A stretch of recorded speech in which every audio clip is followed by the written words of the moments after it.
Hello, everybody. I am Phoebe. I am the social media manager at Bloomsbury, and I'm here to talk with one of our new debut authors for PW's Beyond the Book feature. Amber, did you want to introduce yourself? Hi, I'm Amber Hamilton, and I wrote Seven Deadly Thorns.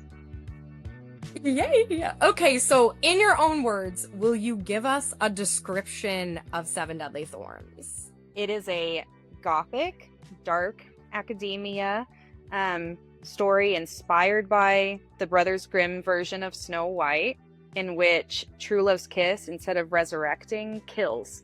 So that is my one sentence, and it's a romantasy. Seven Deadly Thorns is your debut book.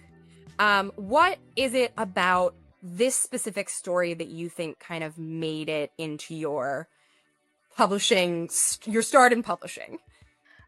Well, I had already written one book that was shelved in the querying trenches. I got over 100 rejections, I think, on it. I sent it to everybody. And then I was in this place where, I wanted to try again. And I had this idea in my head for this Snow White inspired story. And I started seeing people talking about wanting that kind of a thing. Literary agents, editors. So I decided it was time to take the plunge, but I knew I needed to write it really fast because they were already asking for it. So I put in about 2 months. You mentioned Snow White, and I would say this isn't like a one-to-one fairy tale retelling, but there are definitely elements of it in the story. There's a prince, there's magic, an evil queen, a mirror. What is your relationship to fairy tales in general? My relationship to fairy tales is everyone's relationship to fairy tales, which is that they're these ubiquitous stories that are woven into our culture. We know them so well that they're a touching point for all of us. And I think that's one of the things that always appeals to me about reading things inspired by fairy tales or folklore or history is it's a starting point that we all feel grounded in that. We all know what Snow White means, sort of for our culture. Yeah, it's a shared touchstone, which is nice. But Yeah. this book in particular is like a pretty dark take on fairy tales. Is there a particular reason why you leaned more that direction than sort of like the Disney fairy tale direction? Oh, because that's how they're supposed to be. That's a good German fairy tale is dark. Make fairy tales dark again. There's so much. I've read, where is it? This is my Brothers Grimm anthology up here. And, I've read the whole thing, and there is so much violence. Things will end with a happy ending. There's just all these gruesome details. It's a lot about, it's stories to scare kids into behaving for their parents. I wanted to return to those roots. When you're writing a story like this, walk us through kind of what your writing schedule looks like. Where do you write? Is it where you're sitting right now? And what are your ideal writing conditions for sort of the best writing sprints or sessions that you'd have? I am not a morning writer. I'm a night writer. Before noon, I don't hardly speak English, much less write Same. it.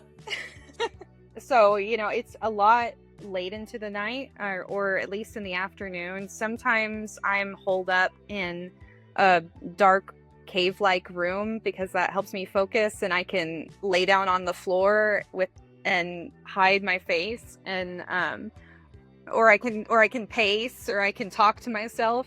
Other times I like the white noise of a restaurant or a coffee house. I get to be alone, but also around people at the same time. So it's pretty varied what ends up working for you when it comes to the writing process. I go through seasons. I go through seasons where I just want to be in a cave, and I go through seasons where it's like I cannot write unless I'm at the specific table at the specific place. That's so fascinating to hear. I feel like a lot of writers get really sort of set in their ways about how they do it. So it's kind of nice to hear that you do things in such a varied way. Um, when you're in the process of writing, are there any like books, movies, TV shows, other music that sort of inspires you, either related to this story or just like in general while you are writing your stories? Yeah, I mean, I keep rereading the Grimm's fairy tales, and then anything gothic. I'll go back to Wuthering Heights. I'll go back to some of my old favorites, and I love listening to music while I write. Sometimes it's difficult, but usually I have a whole playlist for every project. Is there like any specific artist that popped up a lot on the playlist for Seven Deadly Thorns? I always have like at least 2 Taylor Swift songs on every. I get like a Florence and the Machine vibe too. Like I feel like some of those do could have that. theoretically work. Like Mhm. some of the more like witchy ones would work well for this, even though it's not necessarily the normal witch situation. A lot of like Olivia Rodrigo, that stuff's good too. The Tortured Poets, like that. Oh my God, yeah, of course. Wow, I Who's fully Afraid of missed Little that. Old Me? Yeah, I was It's- done writing it when that song came out, but I was like, oh, this is it. This is it. the song. If you had to pick one, The song. it's the song. Yeah. I don't think this falls so much into the like good girl, bad boy romance. Like, I don't think it could be pigeonholed into that. And like, did you want to kind of make their dynamic, the romance, a little bit different? And like, what are your thoughts on writing 2 characters that are in their own right villains? I wanted to write 2 villains, because I thought a lot of times what we do in romantasy is we give a lot of that moral grayness to the male character, and it's far more interesting than a female character who is just pure-hearted. And that's kind of, we were talking about the Disney fairy tales, that's like the archetype of that female character, right? She's got all these terrible circumstances and yet somehow has remained pure-hearted through it all. That's the Disney fairy tale heroine archetype, and I wanted to do something different from that, and I wanted him to love that about her, that she's a little bit villainous. I want to kind of go back to like the concept of them being villains. In this world, Megas, which Viola is a Mega, are magic wielders, and they have to keep their power hidden or else they are going to be persecuted or even executed. Why did you decide to give Viola specifically shadow magic? I think it's symbolic. I think a lot of her like the central flaw revolves around trying to hide herself and who she is. So these shadows are a thing that she uses to hide, but they're also the thing that's gonna, it threatens to wreck her life. So I think, shadow magic is used a lot in fantasy, but we don't see it a lot with girls. So I thought that'd be interesting. Tattoos in this book, they play a really important role. Is there anything that made you want to include tattoos? Like, are you a big fan of them? Do you have a bunch? Or was this just a good sort of mechanism for you to sort of get in some of those magic elements that you were looking at? Tattoos are cool. I have a bunch, and I anytime there's a magical tattoo in a book, I'm like, yes, this is the sauce. This is what I need. So I mean, I have like several on my arms, and I have dragons up here. I have a sword on the back of my neck. The romantasy part is like big in this book, but you also chose to make it lean into that dark academia thing. The setting is, and I'm hoping I'm saying this correctly, Vandenberg Academy? Is that how you envision it? Good job. It's this academy that is surrounded by myths. Basically, this whole town is set in this castle complex, kind of. Everyone is sort of in this space. It's such a like evocative, dark, interesting setting. Like, did you do any research? Like, did you go anywhere to kind of get the vibe so that you could write the descriptive passages of the academy, or, you know, what draws you to that? You know, a lot of it was based on a trip that I took to Spain when I was 18, because I visited the Palacio Real de Madrid, um, which is still a working castle, but it's so old and so cool. Like, I was in the room where Ferdinand and Isabella commissioned Columbus, stuff like that. Um, so so that like the throne room is almost exactly what I remember from the throne room in that palace. Anytime I'm in any city and there's an old gothic cathedral or something, I am required to go in and just stare. There's something about those spaces that feels sort of like old and haunted and steeped in magic, so it makes sense to create a world where there is actual magic happening in one of those places.